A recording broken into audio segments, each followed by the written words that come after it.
they're supposed to say. They watch the Today Show. They don't want to be punished for having the wrong opinions. They don't want to get fired or ostracized. But let's say you phrase the same question more cleverly, in a less direct way.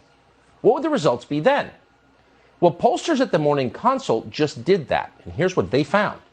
Americans who have been vaccinated against COVID are more afraid of going outside than Americans who have not been vaccinated. Much more afraid.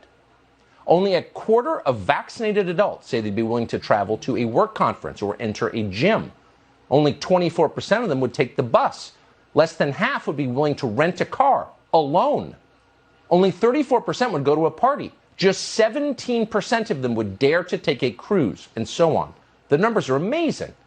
These people are absolutely terrified of getting COVID. Yet once again, they have all been vaccinated. So clearly many vaccinated Americans, most of them according to this poll, don't really believe in the COVID vaccine. What does that tell us? Among other things, it tells us that we have long ago left the realm of science and are instead in a state of mass hysteria and mass manipulation. Many Americans are too scared to think clearly. If you've had the vaccine, which you say you believe is effective, but you're too afraid to rent a car for fear of getting COVID, you're not thinking clearly.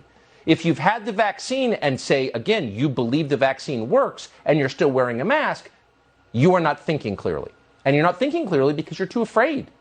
And you're afraid because you've been told for more than a year that you are required to be terrified. And the arrival of a vaccine has not calmed you at all. Instead, demagogues have instructed you to channel your fear into hate and turn it on anyone who disobeys their orders.